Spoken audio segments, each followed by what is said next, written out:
మహాకుంభమేళ చివరి దశకు చేరుకుంది.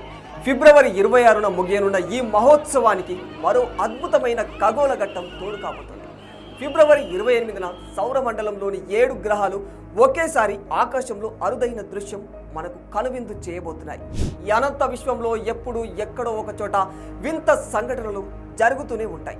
అందులోనూ ఆకాశంలో అరుదుగా జరిగే అద్భుతాలను చూడటం అంటే ఎవరికైనా చాలా ఇష్టం. నింగిలో కనిపించే నక్షత్రాల నుంచి తోకచుక్కల వరకు, గ్రహాల నుంచి గ్రహ శకలాల వరకు ఇలా ఎలాంటి అద్భుత ఘటనలు జరిగినా ఆ విశేషాలను తెలుసుకునేందుకు, చూసేందుకు మనిషి చాలా ఆసక్తిని చూపిస్తూ ఉంటాడు. ఇక జీవిత కాలంలో ఒక్కసారి మాత్రమే ఆకాశంలో కనిపించే సుందర దృశ్యాలైతే ఎవ్వరూ మిస్ చేసుకోరు. అలాంటి అరుదైన ఖగోళ దృశ్యం ఒకటి ఈ ఫిబ్రవరి 28న కనువిందు చేయబోతుంది. ఆ రోజున 7 గ్రహాలు భూమికి సమాంతర రేఖలో వరుసగా కనిపిస్తాయట. సూర్యుడి చుట్టూ పరిభ్రమించే బుధుడు, శుక్రుడు, అంగారకుడు, బృహస్పతి, శని, యురేనస్, నెప్ట్యూన్ 7 గ్రహాలు ఒకే సరళ రేఖపై రానున్నట్లు శాస్త్రవేత్తలు చెబుతున్నారు. ఈ గ్రహాల కలయిక మహాకుంభమేళకు మరో విశిష్టతను తీసుకువచ్చినట్లు ఆధ్యాత్మికవేత్తలు సంబరపడుతూ ఉన్నారు. ఖగోళ విశేషాలు, ఆధ్యాత్మిక శక్తుల మధ్య సంబంధం ఉందనడానికి ఇదే సాక్ష్యం అంటున్నారు. మరి నిజంగానే 7 గ్రహాలు ఒకే సరళ రేఖపైకి రావడం అనేది సాధ్యపడుతోందా? అసలు ఇలా అనేక గ్రహాలు ఒకే లైన్లోకి వచ్చే ప్రక్రియను ఏమంటారు?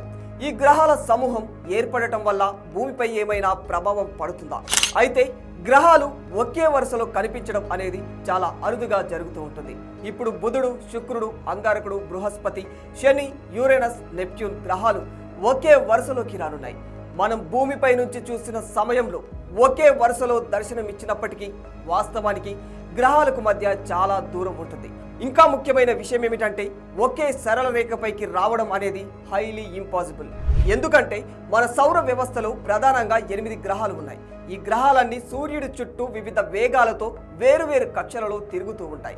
ఇలా వేరువేరు కక్షలలో వేరువేరు వేగాలతో తిరగడం వల్ల ఇవి ఒకే సరళ రేఖపైకి రావడం అనేది అంత సులువైన పని కాదు. కానీ దీర్ఘ వృత్తాకార కక్షలలో గ్రహాల అమరిక ఉండడం వల్ల భూమి నుంచి చూసినప్పుడు ఆకాశంలో అవన్నీ దగ్గరగా ఉన్నట్లు, ఒకే వరుసలో ఉన్నట్లు ఒక భ్రమను కలిగిస్తాయి.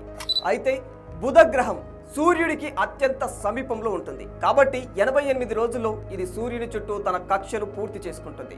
ఇక భూమికి సూర్యుని చుట్టూ తిరిగి రావడానికి 365 రోజులు పడుతుంది.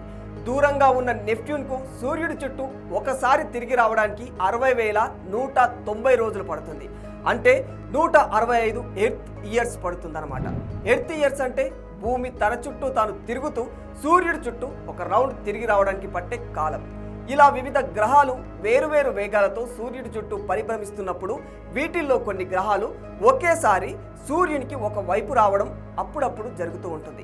ఇలా గ్రహాలు అన్ని ఒకే చోటికి రావడాన్ని planetary alignment, parade of planets గా పిలుస్తూ ఉంటారు. సాధారణంగా 3 గ్రహాలు అలైన్మెంట్ అవ్వడం, 5 నుంచి 6 గ్రహాలు ఒకే వరుసలో రావడం చాలా సార్లు జరుగుతూ ఉంటుంది. కానీ ఇలా 7 గ్రహాలు ఒకేసారి సమూహంగా కనిపించడం మాత్రం చాలా అరుదుగానే జరుగుతూ ఉంటుంది. ఇప్పుడు ఈ అరుదైన దృశ్యం ఫిబ్రవరి 28వ తేదీన భారత్లో ఉండేవారు అత్యంత స్పష్టంగా చూడవచ్చు. ఇక వీటిలో 5 గ్రహాలు బుధుడు, శుక్రుడు, అంగారకుడు, బృహస్పతి, శనిలను అత్యంత స్పష్టంగా కంటి చూపుతోనే చూడవచ్చు.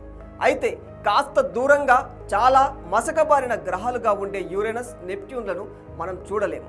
కానీ టెలిస్కోప్, బైనాక్యులర్ సహాయాలతో ఈ రెండింటిని కూడా చూడొచ్చట. ఈ గ్రహాల విన్యాసం స్పష్టంగా చూడాలంటే తక్కువ కాలుష్యం ఉన్న ప్రదేశంలో చూడవచ్చు. ఆకాశం స్పష్టంగా కనిపించాలి. సూర్యాస్తమయం తర్వాత లేదా తెల్లవారుజామున ఈ దృశ్యం కనపడుతుందని చెబుతున్నారు శాస్త్రవేత్తలు. గ్రహాల కక్షలు భూమి నుంచి చూసే కోణం వల్ల అవి వరుసలో ఉన్నట్టు కనిపిస్తాయి.